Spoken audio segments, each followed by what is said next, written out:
The expectation leading into the US election was a tight race, but it turned out to be a pretty emphatic move to the right. The Republicans not only won the Electoral College vote, Trump won the popular vote, and the Republicans have taken the Senate and the House. This clean sweep gives Trump a pretty strong mandate, and he's been clear and consistent on the campaign trail. He wants lower taxes, higher tariffs, lower regulation and lower immigration. The outcome initially sent the S&P and small caps soaring, and it's been a tailwind for the US dollar. But bond prices have tumbled. We feel like we know what we're getting with Trump 2.0, but the US economy and the equity market are in a different place compared to when Trump first took office. The US economy has been strong for some time, and government debt, the fiscal deficit, interest rates, and equity valuations are all much higher versus 2017.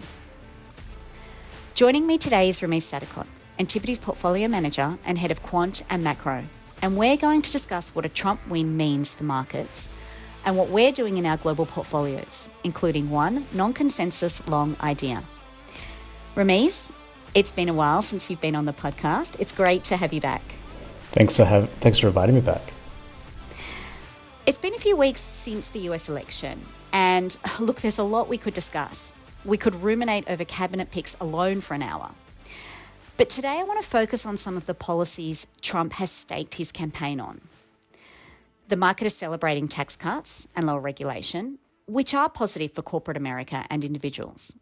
But the bond market is pricing in higher inflation and pressure on the fiscal deficit.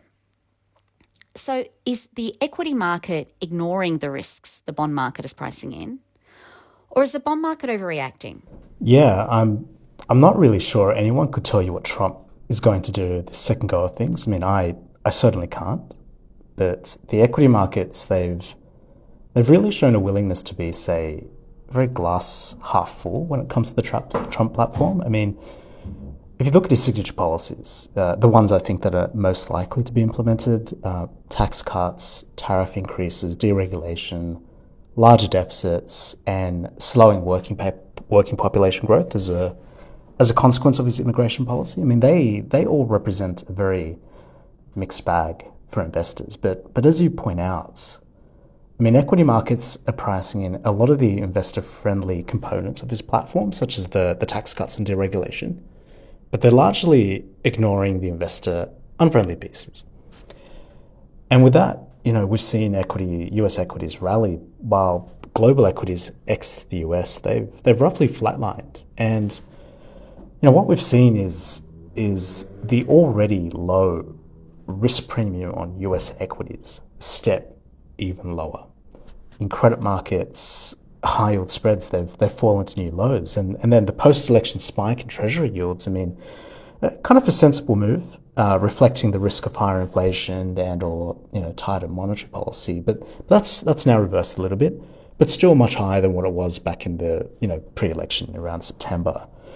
But I think the only thing that we can actually say for certain is that Trump represents a lot of uncertainty. I mean, markets are betting on an outcome that has all the good stuff without the bad. And when you think about the risk premium on US assets already being unattractively low, I mean, this lopsided expectation, I think, carries a very high risk of being disappointed. Can we spend a bit more time on the tax cuts? The Republican Party has traditionally wanted to balance the books.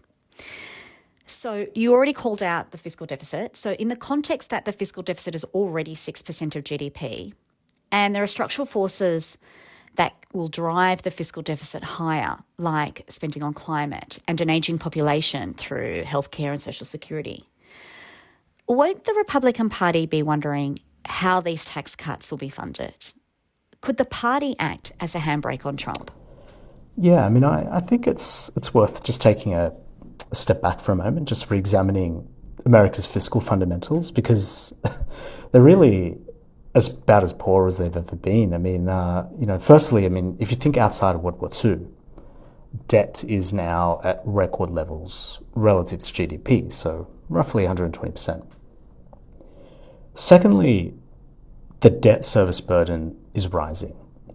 And debt was high as a share of GDP back in the 40s, I mean, after World War II, but But then you had financial repression actually keeping a lid on interest rates and hence the debt service burden.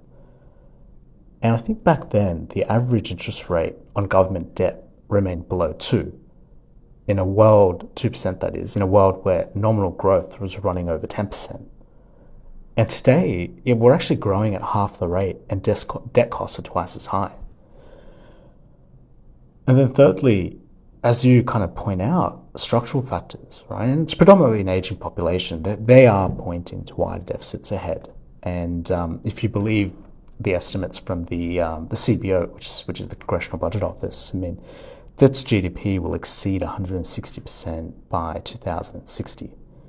So the fiscal outlook has rarely been worse than it is now. And we've got to remember that this predates Trump.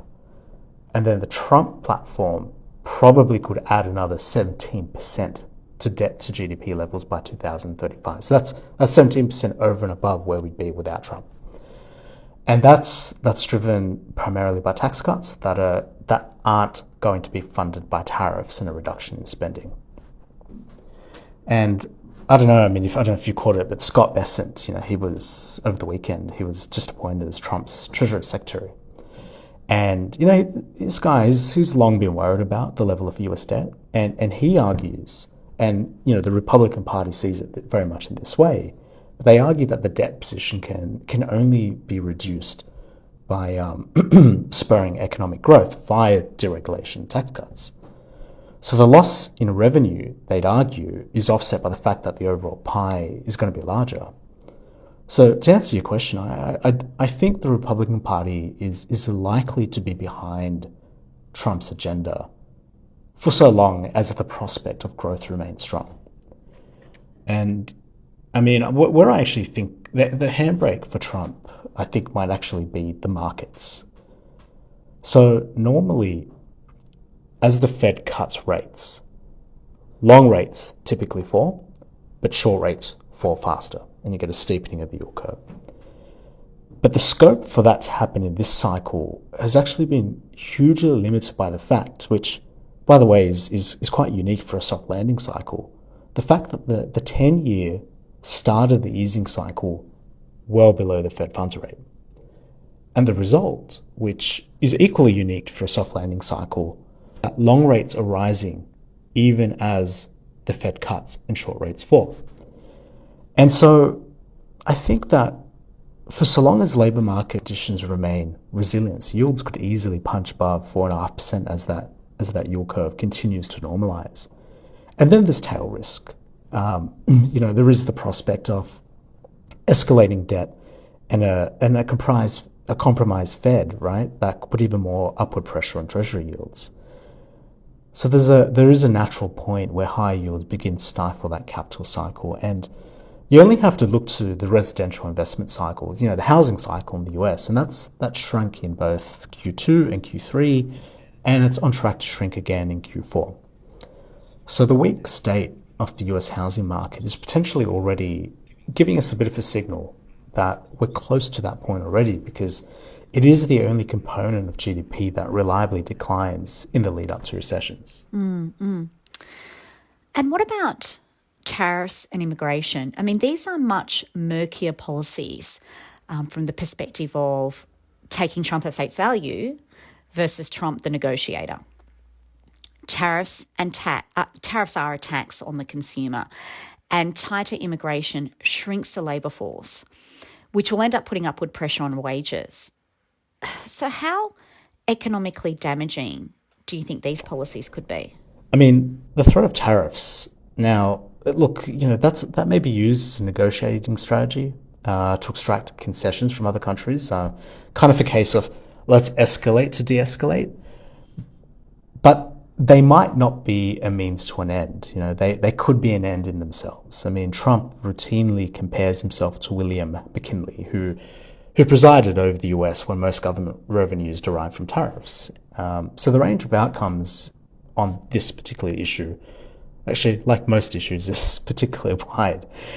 And there's this interesting study.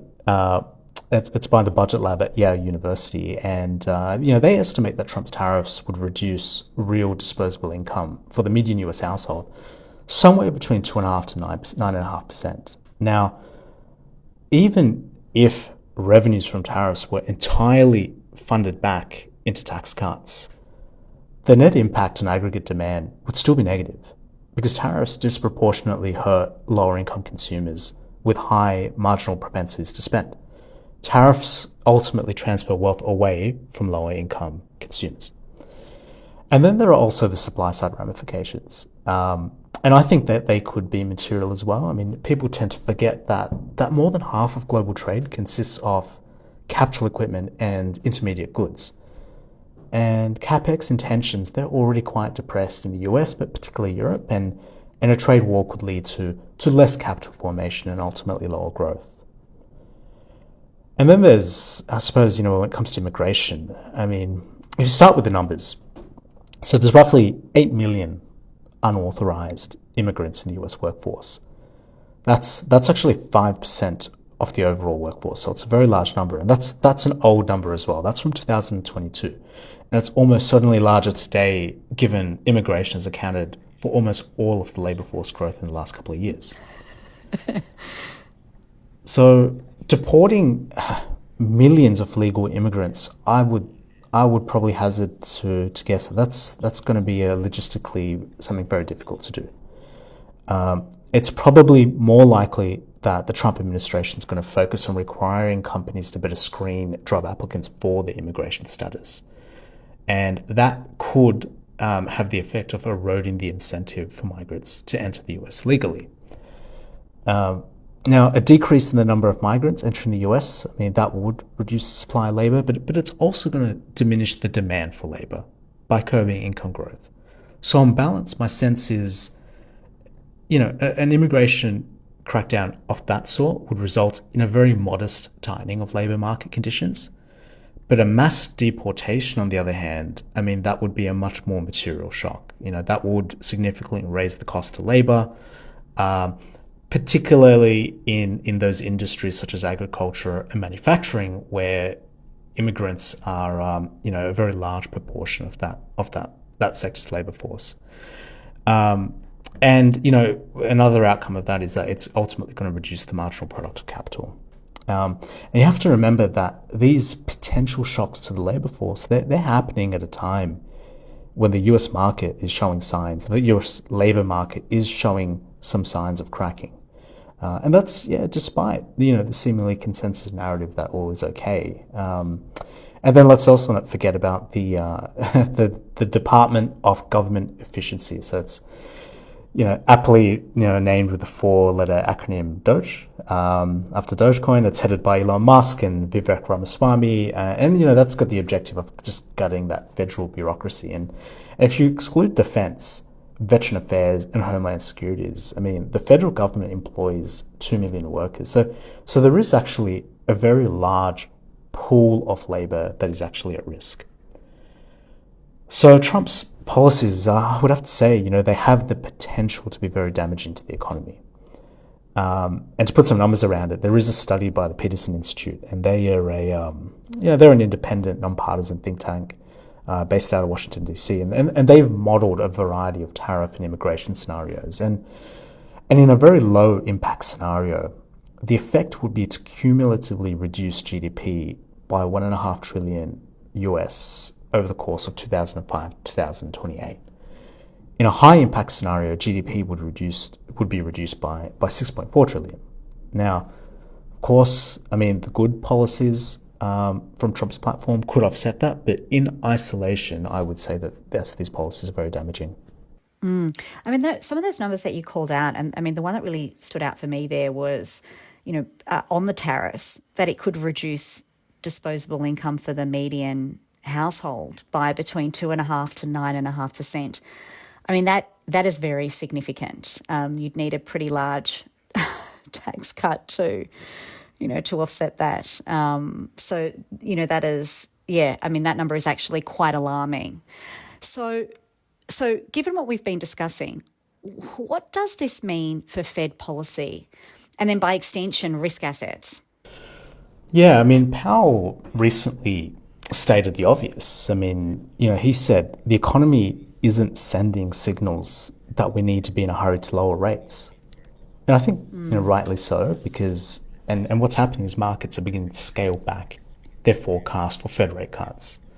So when you look at across most analysts and most economists, what you kind of see is that US growth expectations over the next couple of years kind of fall back to or sit just above trend, and inflation remains above target in the coming years. So it's not really a mix that demands easier policy settings. Rate markets are actually lifting now their forecasts off the cycle floor, and I think that if labour markets remain resilient, the Fed will likely ratify those forecasts, and the market is going to focus, or their focus will actually turn to when the Fed may need to tighten. But the Fed will likely also be very responsive to the wide range of outcomes that the Trump platform could bring. But if you're going to zoom out for a second, because when you look at US risk assets, I mean, they look expensive, relative to their own history, relative to other markets, and relative to treasuries. I mean, when you look at the prospective earnings, the expected earnings yield on the S&P 500, I mean, that now matches the 10-year treasury yield. Now, that could go lower still. I mean, it did during the TMT bubble. But after, a 15-year cycle of US outperformance, I think that if a US soft landing holds, it's more likely that treasuries could punch above that 4.5% mark as the yield curve normalizes, and that could start to take the steam out of the US equity market rally. But I think, we really have to be prepared to accept that the window of potential policy outcomes is unusually wide. If you're bullish, you can point to tax cuts and deregulation. If you're bearish, you can point to tariffs and labor shortages. And as I said earlier, I mean, we've seen a very glass half full response from markets. So there's a lot of good news in the price. And even if the bulls are right, the benefits will take time to emerge. So we remain cautious on US risk assets, but by extension more constructive on risk assets in the rest of the world. But that doesn't actually mean that there aren't still attractively priced opportunities in the US. So, great segue. Let's move on to the portfolio. So you've called out wide range of outcomes. There's puts and takes with following the election result.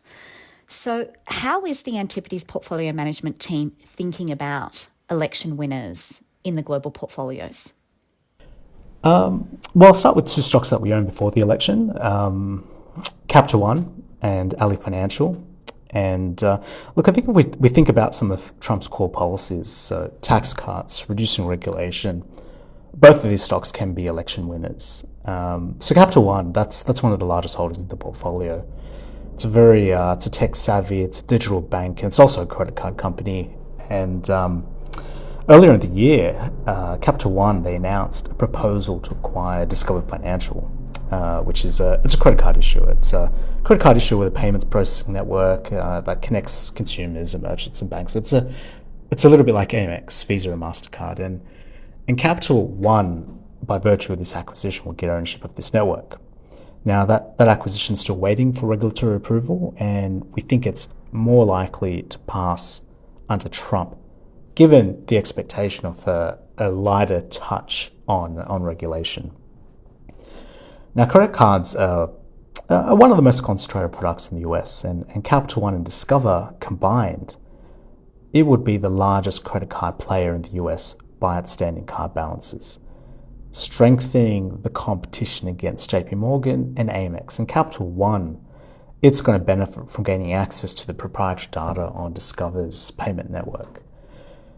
And then if you think to its core business, as a digital bank, Capital One, it had to hike deposit rates much faster than any of the money center banks during the Fed's tightening cycle just to keep customer deposits. Now, their deposit rates hit 4.25%. Now, with policy rates falling, Capital One's got plenty of room to cut deposit rates and protect its net interest margins or NIMs. And if you take Bank of America as an example, deposit rates they've already bottomed out at 1%. So there's not a lot of scope to move, increasing the risk that NIMs get crunched for them.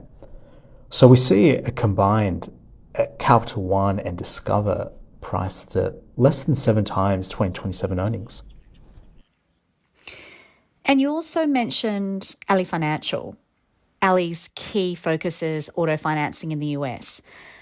How do you see this company winning under the new government? Under a Trump administration, bank capital requirements, they're unlikely to increase. And what I'm referring to is the amount of equity a bank must hold against the loans that it makes. And for a bank, I mean, this is positive for its distributions that it can pay. So by that, I mean the dividends and buybacks, and it's also very positive for loan growth. And with Ali Financial, its net interest margins, they can actually expand through a rate cutting cycle. So just like Capital One, lower policy rates, that's going to take the pressure off funding costs. But Ali's loan book, it's dominated by auto loans, and they're typically fixed for 3 to 5 year periods. And all those auto loans that they have that are fixed on much lower rates back in 2020 and 21, they're going to roll off and reprice at much higher rates, which can actually see Ali's their NIMs expand. And that's great for profits, and that's great for distributions. So we can pick up Ali today at about 5 times 2026 earnings, and that's before any potential. Okay, so that's 2 US listed picks in the financial sector. So final question, Rameez. Are there any winners outside of US equities? So a company we really like is it's a Mexican cement company called Cemex. And so it's not a direct election winner. The concern around Trump's policies, however, that gives us an opportunity to buy Cemex at a very, very attractive valuation. So Cemex is the Mexican cement market that it operates in. That's a very consolidated market, and Cemex dominates with about 40% share. It's also one of the largest cement manufacturers in the US, and the company generates about half of its profits in Mexico and about 30% in the US. Now, in Mexico, domestic cement demand, that can remain stable thanks to investment in nearshoring and domestic infrastructure investment. But in terms of the US market, that's where things got quite interesting, because cement supply and demand there, we think it can remain very tight over the next several years. So even if we get some dismantling of the IRA or a decline in residential home starts, and only half of Biden's $1.2 trillion Infrastructure Investment and Jobs Act has actually been committed, and only half of that has actually been spent. So upgrading US highway and transport infrastructure around the US, we think, can actually underwrite demand. And then on the supply side, there's been no brand new cement capacity built in the US in the last 25 years due to permitting issues, and also just the very high cost. And to existing facilities, there's actually been very little expansion. Now, the US relies on imports to meet demand, which are much higher cost than local production, and that puts upward pressure on domestic cement prices. Cemex's US plants, I mean, they've earned more than 25% after tax return on capital. Now, in terms of its imports, I mean, Cemex imports 20% of the cement it sells in the US. So as US demand continues to grow, so will the dependence on imports. So the tariffs on Cemex's exports, they may not really be as bad as the market fears. And with a stock price at 7 times earnings and at a 50% discount to replacement cost, we think the valuation is very compelling and it compensates for tariff risk. So that's 3 great ideas on very attractive mid to high single digit multiples, and safe to say Mexican cement is definitely a non-consensus long idea. So thank you, Rameez. Absolute pleasure to have you on the podcast, and thanks for taking the time to share your thoughts with us. For further information on Antipodes, head to our website, antipodes.com, and you can also follow us on LinkedIn and Twitter. The content in this podcast is general information only. It is not advice of any kind. Seek professional advice before making any financial decisions And remember, past performance is not a reliable indicator of future performance. Finally, stock commentary in this podcast is illustrative only and not a recommendation to buy, hold, or sell any security.